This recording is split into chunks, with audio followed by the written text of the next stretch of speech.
rejoindre. Il a 59 ans, est diplômé d'HEC, de l'ENA, haut fonctionnaire. C'est sa première candidature à l'élection présidentielle. Son slogan, un choix historique pour la France. Bonsoir. Bonsoir à vous, François Asselineau. Pour commencer, comme à chaque candidat, quel est l'objet que vous avez amené, l'objet qui symbolisera votre quinquennat? Un rameau d'olivier. Pourquoi un rameau d'olivier? Parce que c'est un symbole de paix. On le trouve sur le drapeau de l'Organisation des Nations Unies, que c'est un symbole millénaire. C'est aussi le symbole de la République. La statue de la République, place de la République à Paris, tient le rameau d'olivier. C'est aussi le symbole qui figurait sur la pièce de 1 franc. Je veux que les Français retrouvent leur monnaie nationale. C'est la pièce de 1 franc qui avait été gravée par Oscar Rotier en 1897. Et puis, le rameau d'olivier, c'est également un symbole méditerranéen. La France est une puissance méditerranéenne. Son avenir passe aussi par la Méditerranée, les pays de la francophonie, le Maghreb, l'Afrique francophone. La Méditerranée, c'est aussi un symbole de soleil, de vacances, d'agriculture. Je veux aussi qu'il y ait une agriculture plus respectueuse des terroirs, une agriculture biologique. Je veux qu'on aille vers la permaculture. Je veux qu'on change de modèle d'ultra-productivisme agricole. Et puis enfin, le rameau d'olivier, c'est le symbole de l'Union populaire républicaine, le parti que j'ai créé il y a 10 ans, sans soutien médiatique, sans soutien financier, et qui est une histoire très réussie, puisque nous avons franchi les 25 000 adhérents. Nous sommes maintenant le 5e parti politique de France, sans aucune dette, auprès d'aucun établissement financier. Alors, deux précisions économiques. D'abord, votre goût, François Asselineau, pour les nationalisations. Vous voulez nationaliser EDF, Engie, Orange, les sociétés d'autoroutes, les aéroports déjà privatisés et même TF1, et j'en passe. Alors pourquoi ce projet de nationaliser à tout va alors que ces sociétés se portent plutôt bien, semble-t-il, et que nationaliser, c'est cher? Alors d'abord, la grande majorité de ces sociétés sont encore dans des mains publiques. Par exemple EDF, la SNCF, la Poste. 82% pour Voilà. EDF. Moi, ce que je veux, d'abord nationaliser, ce n'est pas une nationalisation nécessairement à 100%, ça peut être une nationalisation partielle, à 51%, voire minoritaire, on étudiera les cas. Ce que je veux surtout, c'est rendre aux Français leur grand service public, parce que les Français attendent du chef de l'État qu'il assure la justice et l'égalité sociale entre les Français. Les Français n'attendent pas du chef de l'État que ce soit un polémiste. Les Français n'attendent pas du chef de l'État qu'il stigmatise telle ou telle partie de la population. Les Français attendent du chef de l'État qu'il assure l'égalité entre tous, et ça passe notamment par une justice égale pour tous. Mais les services publics, Et quels sont ceux qui sont défaillants à vos yeux et qui justifient ces nationalisations? Le problème qui se pose, c'est que ces services publics sont menacés, année après année, par les traités européens.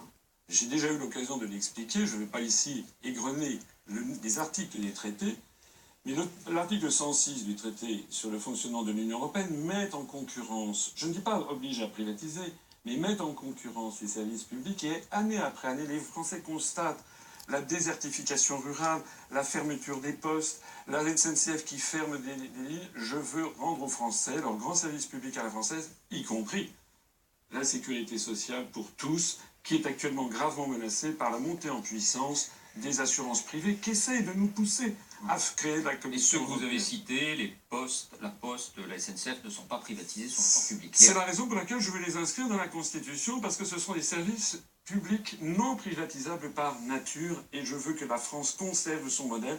Les Français ne sont pas des anglo-saxons. François Asselineau, l'économie, c'est aussi la formation et l'éducation. Vous voulez que l'enseignement de l'histoire soit, je vous cite, débarrassé de tout dogmatisme et qu'il y ait une obligation de réserve sur les événements trop contemporains. Qu'est-ce que ça veut dire?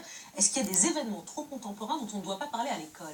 Moi, quand j'étais à l'école, les cours s'arrêtaient à 1945. Je trouve que c'était bien. Je trouve qu'actuellement, ça devrait s'arrêter, disons, aux alentours des années 1975, 1980, voilà. Ce dont je parle, c'est qu'il y a à l'école actuellement des cours où l'on vante les mérites de la construction européenne, de la Constitution européenne rejetée par 55% des Français. Et moi, ma candidature, je m'adresse ici aux 55% des Français qui ont voté non le 29 mai 2005 et dont le vote a été violé. Eh bien, moi, je veux leur apporter finalement une espèce de revanche, parce que l'histoire n'est pas écrite. Cette constitution européenne a été rejetée par les Français pour des motifs tout à fait justifiés.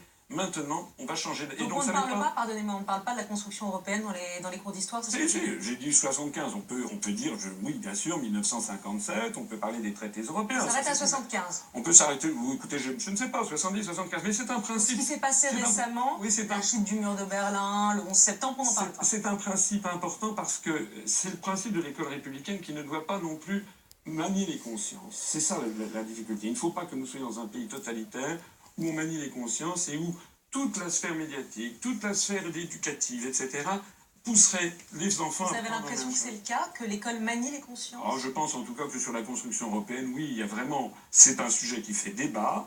D'ailleurs, 55% des Français ont voté non à la construction européenne, du moins à la Constitution européenne. Les Britanniques viennent de décider d'en sortir, et moi je veux faire comme les Britanniques, appeler les Français à sortir de l'Union européenne. Alors c'est le moment de votre carte blanche. Quelle est l'idée, le projet que vous considérez comme la carte maîtresse de votre programme? Mais moi je veux sortir de l'Union européenne, c'est pas parce que j'ai entendu des voix.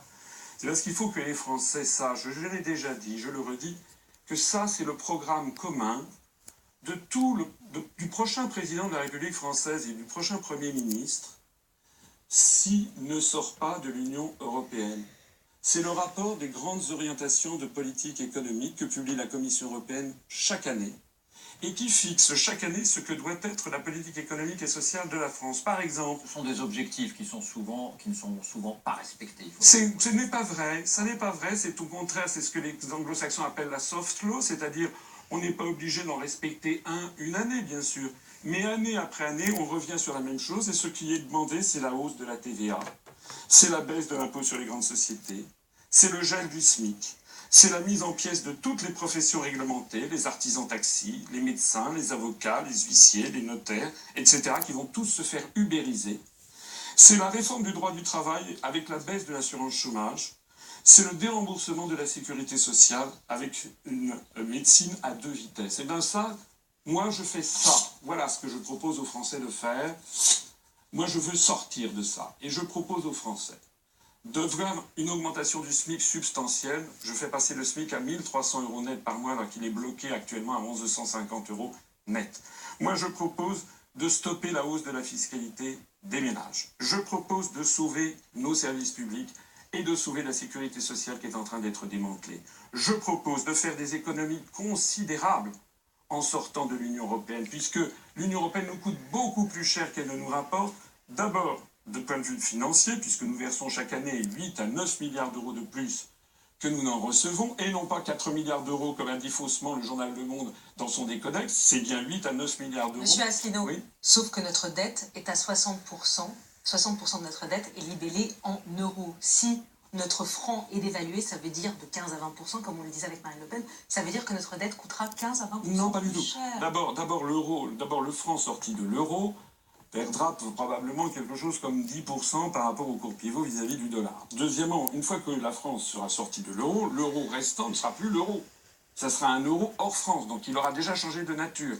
Troisièmement, il y a un principe général dans le droit... Notre dette restera libellée en euros tout de même. Non, il y a un principe général du droit international, ça s'appelle la lex monetae. Tous les emprunts et toutes les dettes seront relibellés en monnaie nationale, à condition que les emprunts et les dettes soient dans le droit national. Avec 10% de plus. Non, absolument pas ça, c'est absolument faux. Regardez ce qui s'est passé lorsqu'on en est passé, par exemple, du franc à l'euro, ou bien du Deutschmark à l'euro. Vous savez, il y avait des créanciers qui avaient des obligations du Trésor allemand en Deutschmark, et puis ils ont été remboursés en euros. Le Deutschmark était une monnaie très solide. Ils avaient des raisons peut-être de ne pas être très satisfaits. Eh bien, ils n'ont eu que leurs yeux pour pleurer, si j'ose dire. En fait, ils ont été remboursés en euros. Je prends ici l'engagement absolument solennel que si nous sortons de l'euro, d'une part, ça ne changera en rien les dettes publiques et les dettes des ménages. Deuxièmement, ça ne changera en rien leur patrimoine. Figurez-vous que je suis un Français comme les autres. François Asselineau, si on rembourse à un prêteur un montant 10% inférieur à ce qu'il a prêté, il ne va pas continuer à nous prêter de l'argent. Est-ce que vous avez noté qu'il n'y a pas les mêmes taux d'intérêt qui sont demandés par les marchés financiers, suivant que c'est l'Allemagne, la France ou la Grèce qui empruntent? Si les taux d'intérêt sont différents, c'est justement parce que les marchés financiers ont intégré dans les taux d'intérêt demandés justement l'hypothèse, en fait que connaissent à peu près tous les marchés financiers, que l'euro va finir par exploser comme toutes les monnaies plurinationales. Mais je voudrais dire, parce que Comment vous les expliquez? minutes nous sont comptées, je Bien voudrais sûr, quand même bien dire sûr. que si nous sortons de l'Union européenne et de l'euro, nous allons faire baisser le chômage de 1,5 à 2 millions, le nombre de chômeurs de catégorie A en l'espace de 2 ans. Je prends ici l'engagement formel qu'on fait le point si je suis élu. Au bout de 3 ans, je mettrai mon mandat en jeu si je n'ai pas fait baisser de 1,5 million le nombre de chômeurs de catégorie A. Comment vous expliquez que l'euro reste plébiscité majoritairement par les Français? Mais ça, c'est vous qui me dites. Il n'y a jamais eu de débat très approfondi sur la... Non, mais vous savez, les sondages. Oui, la réponse est facile. Allez, les questions internationales et de sécurité. David. Alors, vous voulez sortir de l'OTAN et rappeler immédiatement nos troupes présentes dans, dites-vous, des guerres illégales. Quelles sont ces guerres illégales? Une guerre est illégale, il y a un droit international, figurez-vous, qui a été codifié par la charte de l'Organisation des Nations Unies. Un État n'a pas le droit d'intervenir militairement dans un autre État, sauf si une ou deux conditions ne sont pas... Enfin, il n'y a que 2 conditions qui le permettent.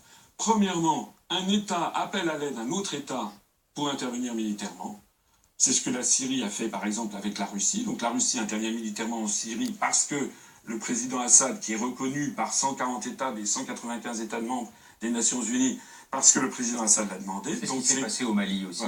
Voilà. Deuxièmement, c'est à la demande du Conseil de sécurité, c'est l'article, le chapitre 7 de la Charte des Nations Unies, lorsque le Conseil de sécurité décide d'envoyer des casques bleus, par exemple, avec des troupes venant de différents pays étrangers.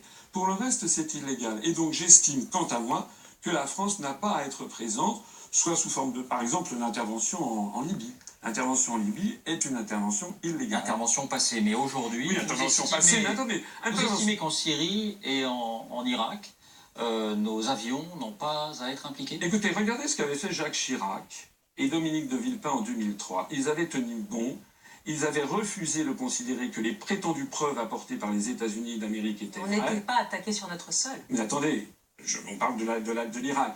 Ils avaient donc décidé de refuser les preuves qui étaient non pas judicieuses. Ils ont donc refusé de participer à la coalition vers l'Irak. Qu'est-ce qui s'est passé ensuite? 6 mois après, on a appris de la bouche des Américains eux-mêmes qu'il n'y avait jamais eu d'armes de destruction massive. Cette guerre a créé 1 million de morts en Irak. Vous interrompez François Asselineau. En Irak, c'est un régime qui nous demande de l'aide pour lutter contre le groupe État islamique, en l'occurrence à Mossoul en ce moment. C'est un régime qui nous demande de l'aide et nous venons en appui de ce régime. Eh bien, nous verrons. J'examinerai, une fois que je serai élu, j'examinerai minutieusement du point de vue du droit la présence de certains conseillers, etc., dans des pays, je ne sais pas moi, je ne sais pas où est-ce que nous avons des soldats et des conseillers.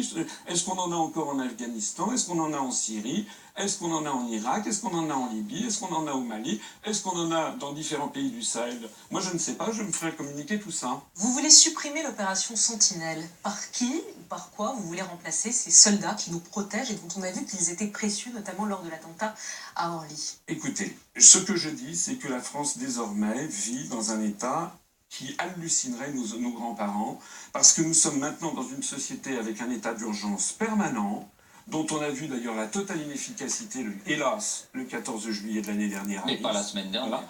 Mais la semaine dernière, attendez, ça c'est autre chose.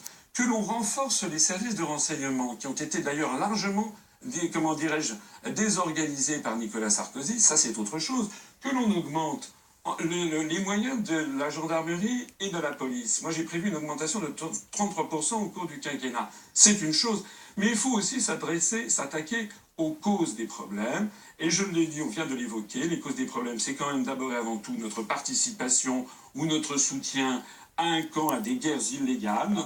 Oui, j'y reviens. La France n'a pas à prendre parti comme elle l'a fait sur la Syrie, sur la base d'ailleurs d'informations qui sont probablement erronées. Rappelez-vous l'affaire du gaz sarin dans l'attaque du massacre de la Ghouta en août 2013. Il a été maintenant prouvé par le MIT, en tout cas le Massachusetts Institute of Technology, a laissé entendre que très probablement le gaz sarin venait des troupes rebelles. Moi, je veux que la France retrouve sa position d'équilibre et de neutralité. Elle n'a pas à être le supplétif de Washington. Or, malheureusement, c'est l'Union européenne, par l'article 42 du traité de l'Union européenne, qui nous place sous la tutelle de l'OTAN, ce que certains autres candidats, en particulier M. Mélenchon, se gardent bien de dire. Alors justement, pour notre indépendance, vous voulez restituer à l'agence France-Presse le rôle de service public de l'information tel qu'il avait été conçu par le Conseil national de la résistance. Vous voulez que l'AFP diffuse, vous dites, une vision française et impartiale des événements. D'abord, française et impartiale, est-ce que